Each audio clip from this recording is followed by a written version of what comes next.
Oof, is all I can say about this book. Um, Hello and welcome back to Reading Across Time Zones. Once again, my name's Yolanda, And I'm Savannah. and we're so glad you guys decided to join us again on our third episode this time. How have things been going, Savannah? You've been pretty busy, huh? Yes. So this month for me has been insanely busy with work. So I have been trying to keep up, lagging a little bit, but I'm going to catch back up. Um, but I am definitely excited to go ahead and start talking about the first two books that we read this month anyway. Yes, so that first book that we read this month is If It Makes You Happy by Julie Olivia. And a little description on what that is a divorced innkeeper takes over a Vermont B&B, forming an unexpected friendship with a charming single dad baker next door, despite plans to leave in 3 months. Overall, what did you think, Savannah? So I loved it. I thought that this was the perfect, like, cozy, feel good seasonal book. And I loved that it covered all of the Burr months because they're my favorite. Yeah, it definitely was giving a good fall vibe. It's just like the cover, all the gorgeous autumn leaves and it really reminded me of Gilmore Girls, just like the internet said it would, that it gives you a lot of that nostalgic feeling.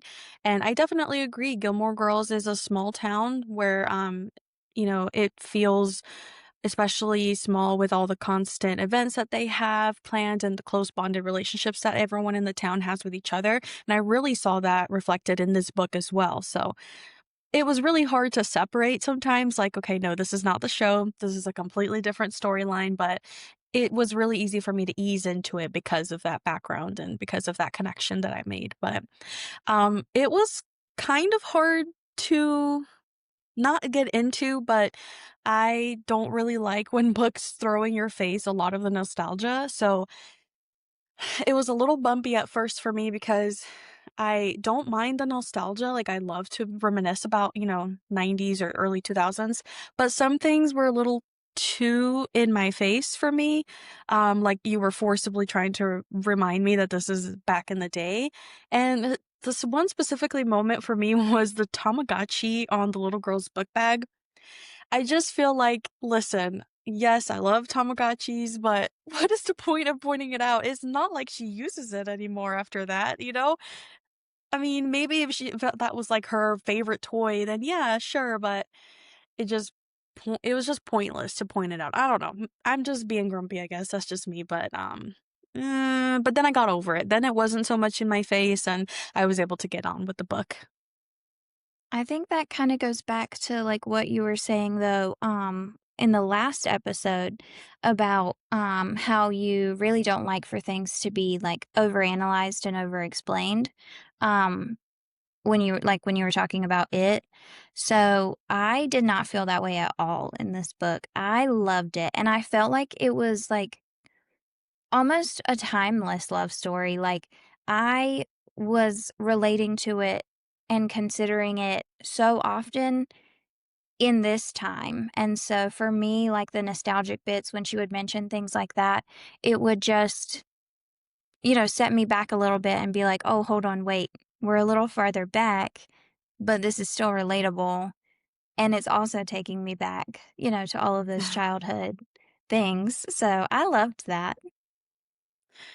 Yeah, I guess I don't know. I guess for me, when it comes to books that are set like in previous times where it's written now to be in previous times, I just feel like it's a fine line between it being nostalgic and it just being like, hey, here's all these major markers of what was in the past, right? Like this long stack of CDs and, this specific type of thing that was worn or watched or whatever. And I think it's just different. Like, if you were to read a novel that was from the 90s, you would get that Yeah. sense of nostalgia, but it wouldn't be so like, I guess maybe it's just the way that it's written where it's not so much like purposely placed there to remind you that it's the older days as opposed to you just know that it is the older days. So I guess maybe that's just what it is for me. It's one of those types of topics that I'm a little nitpicky about when it comes to older books. Funny enough though, I guess, historical fiction books is not like that for me. Like, they're historical, they're in the past, but they're not like throwing in my face all these things about how in the past it is. Do you know what I mean? It's just that like balance, right? So that was what Hey, I was battling. you like what you like, and everybody does, and that's why we tell you to read it for yourself and make up your Yeah. own mind. So, Yeah, that was my only critique. Other than that though, it was a really good story. The single dad trope, not a fan of it, but I didn't really mind it. It was still, like she said, a timeless love story. What was some of your favorite parts about it, Savannah? I just really loved, watching her sort of come into her own in this town. I feel like, she really grew. She really allowed other people into her life as well as kind of putting herself out there into theirs.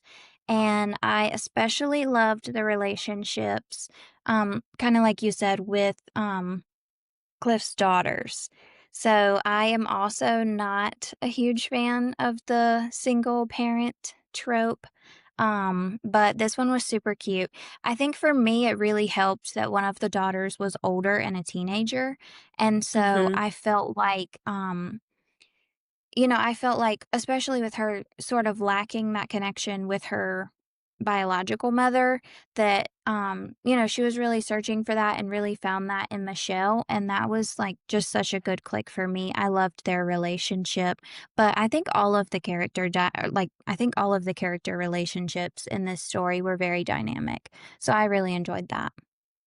I agree. They were very complex and just so well written, honestly, and you could see how they all formed their bonds and connected with each other. And it was that I think that's why it was just so easy to read and really good as well.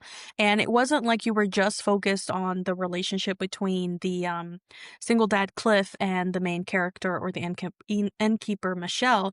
You also, like you said, had the relationship she had with the older daughter, with the younger daughter, with her mom, her parents, and likewise with Cliff and his ex-wife and stuff. So I really enjoyed that part of it, honestly. I will say the innkeeper part of it did remind me a lot of the book Part of Your World by Abby Jimenez.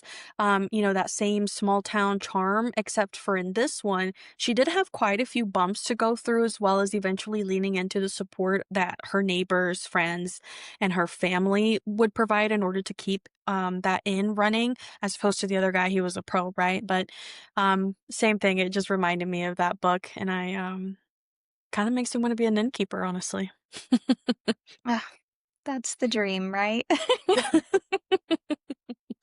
Yeah, it is. And, also what I really liked to see throughout the book and was able to see it come to fruition was where Cliff was just desperately trying to figure out, like, what her favorite pastry item would be, just like he likes to do for everyone, and just describing all of the pastries that he would make for her and have her try. They all sounded delicious to die for. I would absolutely try all of them. And I don't remember what it was at the end of the day. It was this really complicated French thing that I had never heard of, but again, would try. Would absolutely try anything that's bread, right? So if you were to choose one pastry that defines you, kinda like how Cliff found one for Michelle, which one would it be for you? This is really hard, because unlike Michelle and unlike the people that he has experienced in his life, if a pastry is in front of me, I'm eating the whole thing. Like, I'm not just a one bite, "Oh, that's good. I enjoyed that." No, it's devoured. I loved it. Yeah, But it I killed think me. Every single one that he gave to her, she was just like, "1 bite, oh, that's good," and then that's it?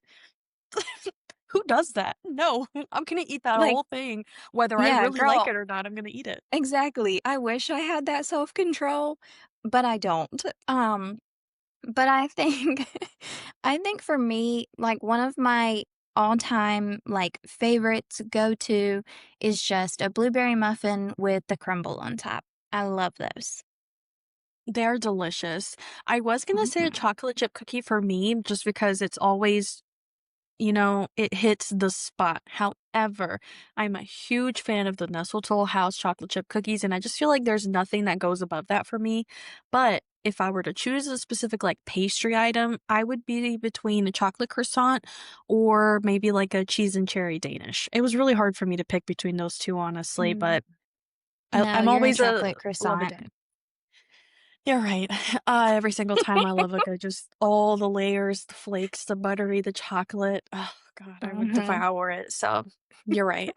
What do I know? Um, so one of my favorite things, like my favorite part of this book for me was the last chapters, which is the epilogue, where it was through the point of view of the dog Rocket. And he explains to you what's happening in a year, like a year later. Oh my God. I think she should have included more chapters of the dog's point of view as opposed to, just towards the end. That was my absolute favorite. It was so cute. I love Rocket. He was giving her so much attitude all the time. Not her biggest fan at all, and very much a harsh critic, but, what did you think? Yeah, so I absolutely loved Rocket throughout the entire thing. I was like, "Oh, yes, he is so sassy." Came with him coming from her ex, there was just so much relationship building even between her and, her new dog, Mhm. and between the dog and the other characters, in the story as well, and so I really, really loved, you know, Rocket's inclusion throughout this entire story, but then I think the epilogue being from his point of view was just the best, cutest way to wrap this story up. I absolutely loved it. But I am a huge fan of any pet in any book ever. So, Me too. I think that was one of the things that really compelled us to read the book was the fact that there was a dog in front of the cover, and we were like, "Oh god, yes, sign us up." Along with the fall vibes, of course, but I loved Rocket. Like I said, there was not a single relationship, like, character that you wouldn't have, details about. They wouldn't just mention the dog and then that's it. No, like she said, it's full blown and it's not just the main character with the dog, it's everyone else and the dog. And it's really interesting to see how it not only showed Michelle going through the divorce, but ultimately the dog too, because she ended up staying with the dog. He didn't stay with his original owner. So it kind of showed maybe his kind of detachment to her. That's not his person, and then how that relationship eventually grew. So all in all, I gave this a 4 out of 5. It was a really decently written book. I enjoyed it. Not enough for it to be a 5 in my 5-star standard, but what'd you give it? again, I'm not as harsh as you. I gave it a 5 out of 5. I really loved it. I don't think I'm harsh. I have bullet points, right? Oh, it is if I'm gonna invest my time to read a book, what can I say? Yeah. Alright, I felt so like I got what I was there for, so I loved I it. did. I guess I just don't wanna give personally everything a 5. I just feel like a 5 really has to be, like, earned, and I think if it wasn't for that whole throwing in my face all these 90s CDs that he had on his kitchen counter, then maybe I would have given it a 5. But it also didn't make me cry. I don't know. I mean, it just 4 sat well with me. I don't overthink it. In the moment, when I finish Yeah, it, what do I feel like? 4. That's it. So, but that's fair. mhm. So, in the book, there's actually at the beginning, some books do this. They give you like a little playlist for the book, and we decided to look at that playlist and pick a song that we thought really matched the vibes of the whole book. And out of the list, I chose "Linger" by the Cranberries. I felt like that song just really enveloped the whole book. What did you pick? I agree. Before I looked at your notes, I was also gonna pick Linger, but but I was also torn between You Gotta Be by Desiree and Loveful by the Cardigans. I also thought that both of those were just, very, I guess, significant and really related back to the story as a whole. Yeah, I did like the song by the Cardigans too. That one was really good. I along with Linger was gonna choose the Cranberries song, but I decided to go with this one instead. The other one was too much Gilmore Girls because that song is specifically in the show, so I was like, no, I Yeah. don't think I should probably pick that one. Well, on to the second book that we read together. We also read Love in the Time of Serial Killers by Alicia Thompson. A short description is a PhD candidate who's always been obsessed with true crime is convinced her new neighbor is a serial killer, but he might just be a genuinely nice guy. Oof, is all I can say about this book. Um, okay, you should definitely read it yourself. I would not recommend. This is not one of those books that I'm gonna be like, "Oh, yeah, well, if you're looking for a recommendation, you should read this one." No, not at all. What'd you think? Yeah, dude. This was almost the second book that I DNF'd, dude. I was over it by like chapter 2. Y'all know that I can't when they do that. And it was dude like every 5 words, and I was about to rip my hair out. Um, I will say that the character had so much, but like the female main character had so much potential. I Mhm. really related to her and her true crime obsession because same, um, to an extent, right? Maybe Yeah, she took it a little far, but she was definitely I obsessed. yes, I am also a true crime lover, but not like that. And I also really related to the grief that she was experiencing over her relationship with and the loss of her father. And so I felt again like there was so much room for her to really grow. But throughout the entire book, for me, I just felt like she had so many moments of recognition where she realized that she was doing selfish and unkind things. And then she just continued and continued to do the same things. So I was incredibly frustrated with her. And I will just say that her brother, her childhood best friend, Sam, everybody in this book is far more patient than I am because I would have been like, girl, you're cut off. You gotta go. Yeah. But again, read it, see what y'all think. The cover was so cute, though. I will say that. Yeah, that one's definitely one that we read because the cover and the title sounded really interested too. I mean, Yeah. the whole backstory of it sounded really neat.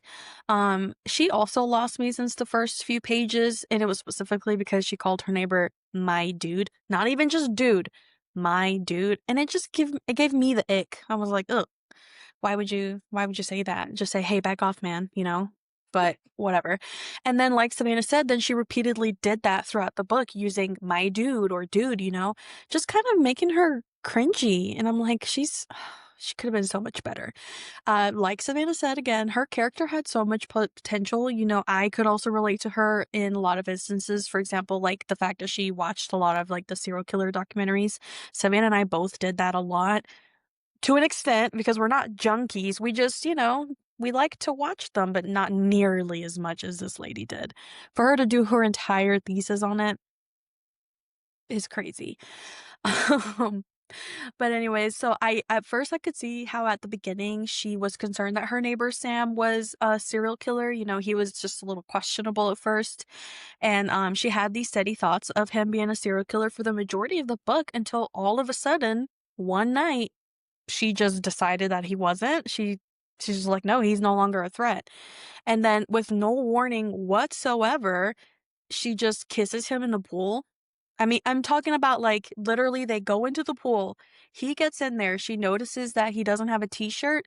There's no like sentence that she's in her mind like, "Oh my God, I think I'm gonna do it." No, it was just all of a sudden they're kissing. And all of a sudden they're going upstairs and having sex.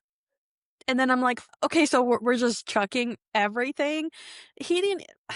It was just and then she's like super attached to the man after that. Oh god, I just did not I just, 3 out of 5 is pretty much what I Yeah, can say about that. 3 out of 5. yeah. And that's just because I feel bad giving it a 2. Lots of potential there. I liked the relationship she had with her little brother. I feel like they could have dived a little bit more into her relationship with her father. Like, all I know is it sounds like he got mad and would, like, yell and throw things. Um, but then she sort of realized that he might have also just had, issues stemming that could have been causing him to do that. But then that was really about it. There was I guess maybe that was her closure, but there was just no real sense of closure there. Then she breaks up with this guy because she has to go across Yeah. the country. And Yeah, then I was gonna say, but then not, like, attached to him enough to try. So, no, yeah. no, not at all. And then like stays away from him for I don't know 6 months, maybe even a year. I don't remember how long it was. And then just decides to go back down to wherever it was that she lived or he lived and tell him, "Hey, actually I love you. Can we get back together?" And then they kiss. What? And then can you drop your entire life and come tomorrow to see my Yep. presentation on my project? Like, girl, nobody can do that. Yeah, I'm honestly too exhausted from that book to really even continue to articulate more thoughts and opinions about it. I'm not going to say I won't read another book by Alicia Thompson. I mean, her writing style was, not bad. It was interesting enough. The writing wasn't the problem. It was really just like the characters, right? So I'm definitely going to try another one. I mean, hell, I gave Taylor Jenkins Reid another try. Why wouldn't I give Alicia Thompson another try? So I will Yeah. say this did make us realize that we should probably talk about these books outside of this podcast because I had told Savannah, hey, how about we just like leave everything until we talk about it on camera? But, if we had talked about it outside of the episode, we probably would have agreed to not finish this book. Like Savannah said, she had to force herself to read it because she was about to DNF it for sure. Yeah. Um, we will have to have some sidebars from now on.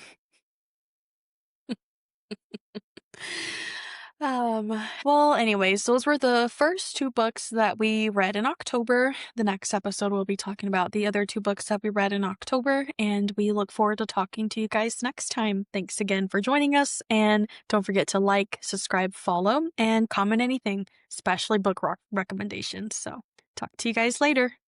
Bye. Thank you guys. Bye.